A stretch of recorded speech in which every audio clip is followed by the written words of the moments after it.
Imagine कीजिए कि आप एक इम्पोर्टेंट इंटरव्यू के रास्ते में एक बिजी सिटी स्ट्रीट पर ड्राइव कर रहे हैं। आप एक 4 वे इंटरसेक्शन पर पहुंचते हैं जो सिंपल यील्ड साइंस से कंट्रोल्ड है। किस्मत से 4 कार्स बिल्कुल सेम मिलीसेकंड पर 4 डिफरेंट डायरेक्शंस से पहुंचती हैं। कार ए नॉर्थ की तरफ जा रही है, वेस्ट की तरफ लेफ्ट टर्न लेना चाहती है।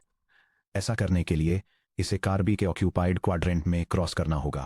कार बी वेस्ट की तरफ जा रही है, साउथ की तरफ लेफ्ट टर्न लेना चाहती है। ऐसा करने के लिए इसे कार सी के ऑक्यूपाइड क्वाड्रेंट में क्रॉस करना होगा। कार सी साउथ की तरफ जा रही है, ईस्ट की तरफ लेफ्ट टर्न लेना चाहती है। ऐसा करने के लिए इसे कार डी के ऑक्यूपाइड क्वाड्रेंट में क्रॉस करना होगा। कार डी ईस्ट की तरफ जा रही है, नॉर्थ की तरफ लेफ्ट टर्न लेना चाहती है। ऐसा करने के लिए इसे कार ए के ऑक्यूपाइड क्वाड्रेंट में क्रॉस करना होगा। यह डायग्राम एक क्लासिक 4 वे ग्रिडलॉक इंटरसेक्शन डेडलॉक सिनेरियो को इलस्ट्रेट करता है। इसमें 4 व्हीकल्स को अलग अलग कार्डिनल डायरेक्शंस से एक सेंट्रल इंटरसेक्शन की तरफ आते हुए दिखाया गया है जो 4 क्वाड्रेंट्स में बंटा हुआ है, जो म्यूचुअल एक्सक्लूजन की एक ऐसी स्टेट को रिप्रेजेंट करता है जहां कोई भी व्हीकल आगे नहीं बढ़ सकता, क्योंकि हर व्हीकल को एक ऐसे रिसोर्स की जरूरत है जिसे दूसरे ने ऑक्यूपाई कर रखा है। हर ड्राइवर थोड़ा आगे बढ़ता है, इंटरसेक्शन के अपने इमीडिएट राइट हैंड क्वाड्रेंट में एंटर करता है और फिर रुक जाता है। कार ए कार बी का नॉर्थ वेस्ट क्वाड्रेंट से बाहर निकलने का वेट कर रही है। कार बी कार सी का साउथ वेस्ट क्वाड्रेंट से बाहर निकलने का वेट कर रही है। कार सी कार डी का साउथ ईस्ट क्वाड्रेंट से बाहर निकलने का वेट कर रही है। कार डी कार ए का नॉर्थ ईस्ट क्वाड्रेंट से बाहर निकलने का वेट कर रही है। नोटिस कीजिए कि यहां क्या हुआ है। एवरी सिंगल ड्राइवर एसफाल्ट के 1 पीस पर रुका हुआ है, जबकि वह दूसरे ड्राइवर के एसफाल्ट के अगले पीस को खाली करने का वेट कर रहा है। कोई भी आगे नहीं बढ़ सकता, कोई भी बैक अप नहीं कर सकता, क्योंकि दूसरी कार्स उनके पीछे आकर रुक गई हैं। कोई भी कार ट्रैफिक लॉज नहीं तोड़ रही है। Each driver simply standard rule follow कर रहा है कि आगे बढ़ने से पहले पाथ के क्लियर होने का वेट करें, जब तक कि कोई एक्सटर्नल अथॉरिटी जैसे कोई ट्रैफिक कॉप आकर किसी वन कार को यील्ड और बैकअप करने के लिए फोर्स नहीं करती। ये 4 कार्स इस इंटरसेक्शन पर हमेशा के लिए खड़ी रहेंगी। कांग्रेचुलेशन, आपने अभी अभी एक डेडलॉक विजुअलाइज किया है। Section break. डेडलॉक क्या है? Formal OS definition. एक ऑपरेटिंग सिस्टम में प्रोसेस लगातार लिमिटेड फिजिकल और लॉजिकल रिसोर्सेज के लिए कंपीट कर रहे हैं, जैसे CPU cycles, memory blocks, IO devices, file handles और सेमाफोर लॉक्स। जब 2 या उससे ज्यादा प्रोसेस इन रिसोर्सेज के एक्सेस के लिए एक अनफॉर्चुनेट ऑर्डर में रिक्वेस्ट करते हैं, तो सिस्टम एक परमानेंट स्टैंड स्टिल में जा सकता है। Formal definition. Deadlock multi processing environment में एक ऐसी स्टेट है जहां प्रोसेस का एक सेट जो P1 P2 से लेकर Pn वाले सेट के इक्वल है, परमानेंटली ब्लॉक्ड हो जाता है, क्योंकि सेट का हर प्रोसेस Pi कम से कम एक सिस्टम रिसोर्स Ra को होल्ड करके रखता है, जबकि वो दूसरे रिसोर्स Rb को एक्वायर करने का वेट कर रहा होता है, जो कि उसी सेट के किसी दूसरे ब्लॉक्ड प्रोसेस Pj के पास करेंटली हेल्ड है। मैथमेटिकली एक डेडलॉक प्रोसेस और रिसोर्सेज के बीच एक क्लोज्ड डिपेंडेंसी साइकिल बनाता है। P1 होल्ड करता है R1 जिसकी रिक्वेस्ट P2 करता है, जो होल्ड करता है R2 जिसकी रिक्वेस्ट की जाती है, और इसी तरह आगे भी जो होल्ड करता है Rn जिसकी रिक्वेस्ट P1 करता है। क्योंकि सेट में शामिल हर प्रोसेस एक वेटिंग या ब्लॉक्ड स्टेट में होता है, इसलिए उनमें से कोई भी कभी भी ऐसा इंस्ट्रक्शन एग्जीक्यूट नहीं करेगा जो उस रिसोर्स को रिलीज करे जिसका दूसरा प्रोसेस वेट कर रहा है। सिस्टम इस स्टेट को ऑटो करेक्ट नहीं कर सकता। ऑपरेटिंग सिस्टम कर्नल या सिस्टम एडमिनिस्ट्रेटर के इंटरवेंशन के बिना ये प्रोसेस इंडेफिनेटली फ्रोजन रहेंगे। Section break. चैप्टर 4 से वापस कनेक्ट करना। हम यहां कैसे पहुंचे? चैप्टर 4 में हमने देखा कि थ्रेड सिंक्रोनाइजेशन एल्गोरिदम को इंप्लीमेंट करते समय एक्सीडेंटली डेडलॉक क्रिएट करना कितना आसान है। आइए पिछले चैप्टर में एनालाइज किए गए 2 एग्जाम्पल्स को फिर से देखें, ताकि ये देख सकें कि कैसे microscopic coding choices system wide deadlock create करती हैं। The swapped semaphore trap, producer consumer. Section 4.6 में हमने देखा कि क्या होता है अगर कोई प्रोग्रामर मिस्टेकनली प्रोड्यूसर प्रोसेस में सेम वेट कॉल्स के ऑर्डर को रिवर्स कर देता है। यह फंक्शन सेमाफोर्स का यूज करके एक मल्टी थ्रेडेड प्रोड्यूसर सिनेरियो में सिंक्रोनाइजेशन डेडलॉक को डेमोनस्ट्रेट करता है। प्रोसेस लगातार डेटा आइटम्स जनरेट करता है ताकि उन्हें एक शेयर्ड बफर में प्लेस किया जा सके। ये एक अवेलेबल स्लॉट के लिए वेट करने से पहले शेयर्ड रिसोर्स को इनकरेक्टली लॉक कर देता है। ये ऑर्डरिंग फ्लो एक डेडलॉक कॉज करता है अगर बफर फुल हो जाता है, क्योंकि प्रोड्यूसर स्पेस के लिए वेट करते समय लॉक को इनडेफिनेटली होल्ड करके रखता है, जिससे कंज्यूमर बफर को एक्सेस नहीं कर पाता ताकि स्लॉट्स फ्री हो सकें। अगर बफर पूरी तरह से फुल हो जाता है, जहां एम्प्टी 0 के इक्वल है, तो प्रोड्यूसर म्यूटेक्स को लॉक कर देता है और फिर एम्प्टी पर ब्लॉक हो जाता है। जब कंज्यूमर स्पेस फ्री करने के लिए किसी आइटम को रीड करने का अटेम्प्ट करता है, तो वो इमीडिएटली म्यूटेक्स पर ब्लॉक हो जाता है। प्रोड्यूसर म्यूटेक्स को होल्ड करता है और एम्प्टी का वेट करता है, जिसे केवल कंज्यूमर ही सिग्नल कर सकता है। कंज्यूमर कुछ भी होल्ड नहीं करता है, लेकिन म्यूटेक्स का वेट करता है, जिसे स्लीपिंग प्रोड्यूसर होल्ड किए हुए है। दोनों थ्रेड्स 2 सेमाफोर्स पर एक डेडलॉक्ड स्टेट में एंटर करते हैं। 2. The circular wait in dining philosophers. Section 4.7 में हमने 5 फिलोसफर्स को एक टेबल के चारों ओर बैठे हुए दिखा। अगर सभी 5 फिलोसफर्स एक साथ अपना लेफ्ट फोर्क पकड़ लेते हैं, फिलोसफर 0 फोर्क 0 होल्ड करता है और फोर्क 1 के लिए वेट करता है। फिलोसफर 1 फोर्क 1 होल्ड करता है और फोर्क 2 के लिए वेट करता है। फिलोसफर 2 फोर्क 2 होल्ड करता है और फोर्क 3 के लिए वेट करता है। फिलोसफर 3 फोर्क 3 होल्ड करता है और फोर्क 4 के लिए वेट करता है। फिलोसफर 4 फोर्क 4 होल्ड करता है और फोर्क 0 के लिए वेट करता है। ये एक परफेक्ट डिपेंडेंसी रिंग बनाता है। हर प्रोसेस एक ऐसा रिसोर्स होल्ड करता है जिसकी उसके नेबर को जरूरत है, और उसे एक ऐसे रिसोर्स की जरूरत होती है जो उसके नेबर ने होल्ड किया हुआ है। Section break. Disambiguation. Deadlock versus starvation versus livelock versus simple waiting.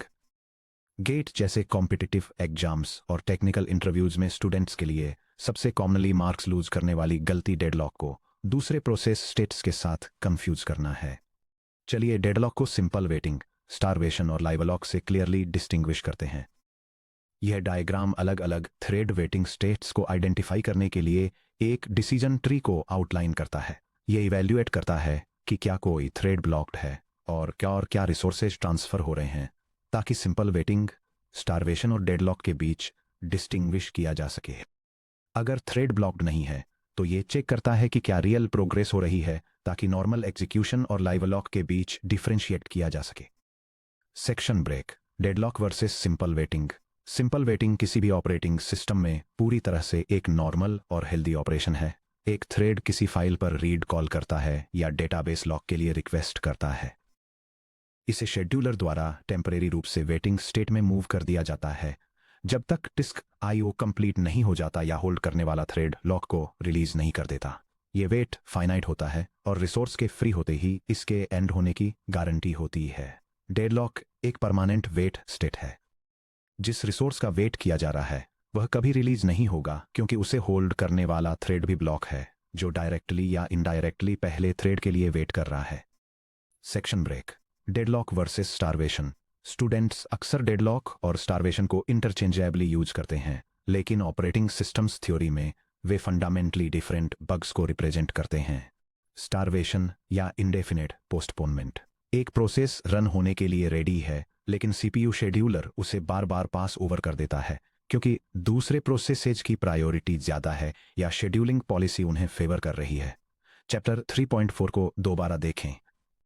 की डिफरेंस यह है कि एक स्टार्व्ड सिस्टम में काम अभी भी हो रहा होता है, दूसरे थ्रेड्स एक्टिवली रिसोर्सेज कंज्यूम कर रहे हैं और प्रोग्रेस कर रहे हैं। स्टार्व्ड थ्रेड रन हो सकता है अगर हाई प्रायोरिटी ट्रैफिक स्लो हो जाए। थ्रेड रेडी क्यू या एक फेयर वेटिंग क्यू में बैठा हुआ है। डेडलॉक। डेडलॉक्ड सेट में कोई भी प्रोसेस बिल्कुल भी प्रोग्रेस नहीं करता है। अफेक्टेड थ्रेड्स रेडी क्यू में नहीं बैठे हैं, वे ब्लॉक्ड क्यूज में सो रहे हैं और ऐसे इवेंट्स का वेट कर रहे हैं जो कभी ट्रिगर नहीं होंगे।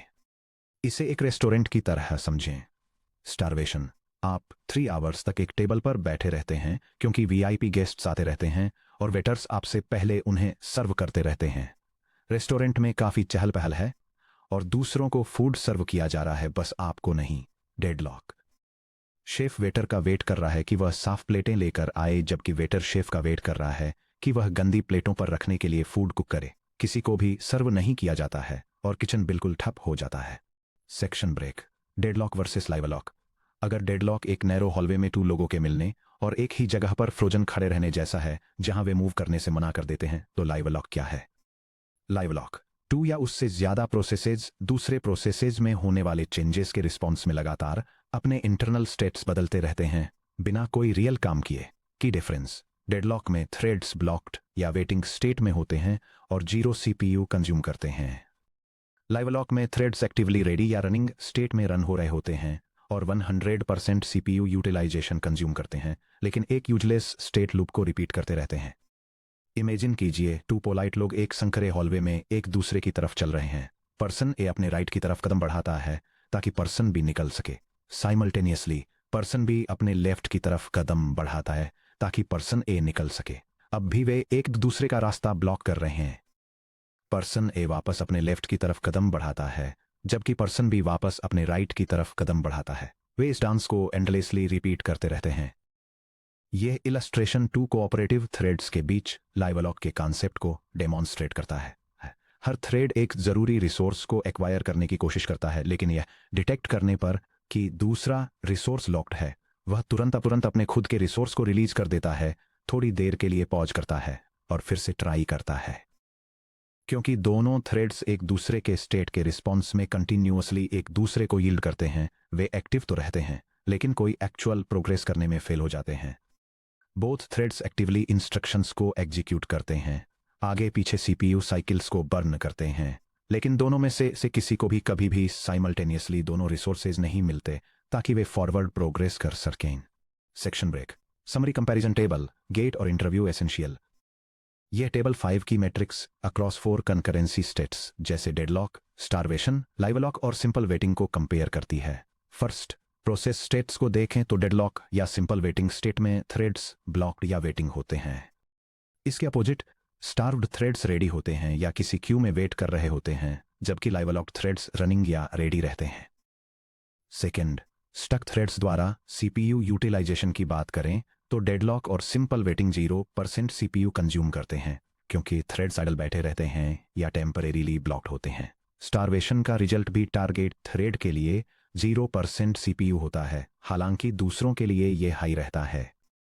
हालांकि लाइव लॉक एक्टिव स्पिनिंग या लूपिंग की वजह से 100% सीपीयू कंज्यूम करता है। थर्ड, डेडलॉक्ड सेट के लिए सिस्टम प्रोग्रेस पूरी तरह से रुक जाती है और लाइव लॉक हाई एक्टिविटी के बावजूद 0% प्रोग्रेस देता है। स्टारवेशन ओवरऑल हाई थ्रूपुट बनाए रखता है, भले ही टारगेट थ्रेड स्टार्व्ड हो, और सिंपल वेटिंग एक शॉर्ट डिले के बाद नॉर्मल प्रोग्रेस को आगे बढ़ने देती है। फोर्थ, इनके कॉजेस अलग हैं। डेडलॉक रिसोर्स होल्डिंग्स की सर्कुलर डिपेंडेंसी के कारण होता है। स्टारवेशन एक अनफेयर शेड्यूलिंग एल्गोरिदम या प्रायोरिटी बायस के कारण होता है। लाइव लॉक रिसोर्स कॉन्फ्लिक्ट्स के ओवर रिएक्शन के कारण होता है।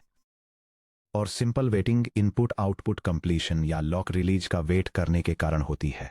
फाइनली सेल्फ रिकवरी की बात करें तो डेडलॉक खुद रिकवर नहीं होता है और इसके लिए कर्नेल किल या प्रीएम्पशन की जरूरत होती है। लाइव लॉक भी एक्सप्लिसिट रैंडमनेस या बैक ऑफ के बिना खुद रिकवर नहीं हो सकता।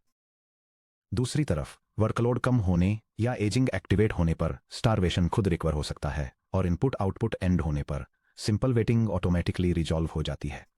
सेक्शन ब्रेक, गेट और technical interview pitfalls.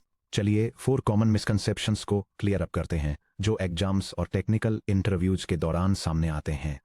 Section break. Trap 1, deadlocked systems 100% CPU utilisation पर रन करते हैं। फॉल्स, ये मल्टीपल चॉइस क्वेश्चंस में सबसे कॉमन ट्रिक्स में से एक है। जब प्रोसेसेज स्टैंडर्ड कर्नेल प्रिमिटिव्स जैसे बाइनरी सेमाफोर्स, कंडीशन वेरिएबल्स या ब्लॉकिंग सिस्टम कॉल्स का यूज करके डेडलॉक हो जाते हैं, तो ओएस शेड्यूलर उन थ्रेड्स को सीपीयू एग्जीक्यूशन पाइपलाइन से बाहर निकाल देता है और उन्हें ब्लॉक्ड क्यूज में प्लेस कर देता है। अगर किसी सिस्टम में सभी प्रोसेसेज डेडलॉक हो जाते हैं तो सीपीयू यूटिलाइजेशन एक्चुअल में 0% की तरफ गिर जाता है। सीपीयू सिंपली कर्नेल के आइडल लूप को एग्जीक्यूट करता है क्योंकि सिस्टम में कोई भी थ्रेड रेडी स्टेट में नहीं होता है। एग्जाम टिप, बिना किसी रियल काम के हाई सीपीयू यूटिलाइजेशन होना लाइव लॉक या बिजी वेटिंग स्पिन लॉक्स का साइन है, न कि स्टैंडर्ड डेडलॉक का। Section break. ट्रैप 2, अगर हम काफी लंबे समय तक वेट करते हैं तो एक डेडलॉक्ड सिस्टम अपने आप ठीक हो जाएगा। फॉल्स, डेडलॉक्स स्टेट स्पेस में एक स्ट्रक्चरल साइक्लिक डिपेंडेंसी को रिप्रेजेंट करते हैं क्योंकि वह थ्रेड जिसके पास रिसोर्स X है उसे अपनी नेक्स्ट इंस्ट्रक्शन को एग्जीक्यूट करने और X को रिलीज करने से पहले रिसोर्स Y की जरूरत होती है, इसलिए वह थ्रेड अपने आप कभी नहीं जागेगा। बिना किसी एक्सटर्नल इंटरवेंशन के, जैसे कि एक ऑपरेटिंग सिस्टम वॉच और डॉक टाइमर किसी एक प्रोसेस को टर्मिनेट कर रहा हो, या कोई यूजर जबरदस्ती किसी प्रोसेस को किल कर रहा हो, जिसे किल -9 कहते हैं, तो सिस्टम तब डेडलॉक रहता है जब तक कि पावर कट न कर दी जाए। Section break. ट्रैप 3। एक डेडलॉक होने के लिए दर्जनों रनिंग प्रोसेस की जरूरत होती है। फॉल्स। एक डेडलॉक सिर्फ 2 प्रोसेस और 2 रिसोर्सेज के साथ भी हो सकता है। मान लीजिए प्रोसेस 1 के पास प्रिंटर लॉक है और वह स्कैनर लॉक की रिक्वेस्ट कर रहा है, जबकि प्रोसेस 2 के पास स्कैनर लॉक है और वह प्रिंटर लॉक की रिक्वेस्ट कर रहा है। वह सिंपल 2x2 मैट्रिक्स एक एंटरप्राइज सर्वर को लॉक करने के लिए काफी है। यह डायग्राम कंकरेंट सिस्टम्स में एक क्लासिक डेडलॉक सिनेरियो दिखाता है। यह एक सर्कुलर डिपेंडेंसी दिखाता है, जहां वन प्रोसेस प्रिंटर को होल्ड करती है और स्कैनर के लिए वेट करती है, जबकि अदर प्रोसेस स्कैनर को होल्ड करती है और प्रिंटर के लिए वेट करती है, जिससे दोनों प्रोसेसेस परमानेंटली ब्लॉक हो जाती हैं। Section break. ट्रैप 4। क्या एक सिंगल प्रोसेस खुद के साथ डेडलॉक हो सकता है? यस, स्पेसिफिक प्रोग्रामिंग कंडीशंस के तहत। हालांकि क्लासिकल ऑपरेटिंग सिस्टम की डेफिनेशन रिसोर्सेज के लिए कॉम्पीट करने वाले कई प्रोसेस के एक सेट पर फोकस करती है, लेकिन एक सिंगल थ्रेड आसानी से खुद को डेडलॉक कर सकता है अगर वह लगातार 2 बार नॉन रीएंट्रेंट म्यूटेक्स एक्वायर करने की कोशिश करता है। यह सी प्रोग्राम पॉजिक्स थ्रेड्स लाइब्रेरी का यूज करके एक सेल्फ डेडलॉक सिनेरियो दिखाता है। यह एक standard non re-entrant mutual exclusion lock को इनिशियलाइज करता है और दिखाता है कि कैसे एक single execution thread first acquisition से इसे रिलीज करने से पहले सेकंड टाइम उसी लॉक को एक्वायर करने की कोशिश करके खुद को हमेशा के लिए ब्लॉक कर लेता है। इसे सेल्फ डेडलॉक या रिकर्सिव डेडलॉक के रूप में जाना जाता है। इससे बचने के लिए modern operating systems recursive mutex P thread mutex recursive provide करते हैं, जो एक इंटरनल लॉक काउंट को ट्रैक करके उसी थ्रेड को सेफली कई बार लॉक एक्वायर करने की परमिशन देता है। Section break. Real world case study. Deadlocks outside the kernel. Deadlocks सिर्फ सीपीयू रजिस्टर्स और सी प्रोग्राम्स तक ही लिमिटेड नहीं हैं, वे सॉफ्टवेयर इंजीनियरिंग में हर जगह होते हैं। Database deadlocks. Transaction T1 accounts table में रो 5 को अपडेट करता है और ऑडिट टेबल में रो 10 पर राइट लॉक की रिक्वेस्ट करता है। उसी समय ट्रांजैक्शन T2 ऑडिट में रो 10 को अपडेट करता है और अकाउंट्स में रो 5 पर राइट लॉक की रिक्वेस्ट करता है। मॉडर्न रिलेशनल डेटाबेसेस जैसे PostgreSQL और MySQL इन साइकिल्स को डिटेक्ट करने और किसी एक ट्रांजैक्शन को एबॉर्ट करने के लिए हर कुछ मिलीसेकंड में बैकग्राउंड डेडलॉक डिटेक्टर थ्रेड्स चलाते हैं। Microservice cascading deadlocks. सर्विस ए एक कनेक्शन पूल सॉकेट को होल्ड करते हुए HTTP रेस्ट रिक्वेस्ट के जरिए सर्विस बी को कॉल करती है। सर्विस बी परमिशंस वेरीफाई करने के लिए सर्विस ए को कॉल करने की कोशिश करती है। दोनों कनेक्शन पूल्स सैचुरेट हो जाते हैं, जिससे पूरे क्लाउड आर्किटेक्चर में आने वाला सारा ट्रैफिक फ्रीज हो जाता है। यह समझना कि डेडलॉक्स कैसे बनते हैं और उन्हें कैसे खत्म किया जाए रिलायबल सॉफ्टवेयर बनाने के लिए एक बहुत ही क्रिटिकल स्किल है। Section break. सेक्शन समरी और लुकिंग अहेड। इस सेक्शन में हमने डेडलॉक्स के लिए एक फाउंडेशनल मेंटल मॉडल एस्टेब्लिश किया। डेफिनेशन। एक डेडलॉक तब होता है जब प्रोसेसेज का एक सेट परमानेंटली ब्लॉक हो जाता है, क्योंकि हर प्रोसेस एक रिसोर्स को होल्ड किए रहता है, जबकि वह सेट के किसी दूसरे प्रोसेस द्वारा होल्ड किए गए दूसरे रिसोर्स का वेट कर रहा होता है। एनालॉजी। जैसे 4 कार्स एक साथ एक 4 वे इंटरसेक्शन टर्न में एंटर करती हैं, तो बिना उस साइकिल को तोड़े कोई प्रोग्रेस नहीं हो सकती। डिसम्बिगुएशन। डेडलॉक्स फंडामेंटली सिंपल वेटिंग से अलग होते हैं, जो कि फाइनाइट होती है, स्टारवेशन से, जहां दूसरे प्रोसेसेस प्रोग्रेस करते हैं, और लाइव लॉक से, जहां थ्रेड्स बिना कोई काम किए एक्टिवली सीपीयू साइकिल्स बर्न करते हैं। इम्पैक्ट। डेडलॉक्ड थ्रेड्स वेटिंग स्टेट्स में बैठे रहते हैं, जिससे उन टास्क के लिए सीपीयू यूटिलाइजेशन 0 पर आ जाता है और वे खुद को सेल्फ रिजॉल्व नहीं कर सकते। अब जब हम समझ गए हैं कि डेडलॉक क्या होता है, तो एक क्रूशियल इंजीनियरिंग क्वेश्चन उठता है। पहली बात तो ये कि किसी सिस्टम में डेडलॉक होने के लिए कौन सी प्रिसाइज कंडीशंस का होना जरूरी है। अगर हम उन एग्जैक्ट सिस्टम मैकेनिक्स को पिन पॉइंट कर सकें जो डेडलॉक्स को पॉसिबल बनाते हैं, तो क्या हम ऐसे सिस्टम्स डिजाइन कर सकते हैं जो डेडलॉक्स को पूरी तरह से रोकने के लिए उन मैकेनिक्स को ब्रेक कर सकें।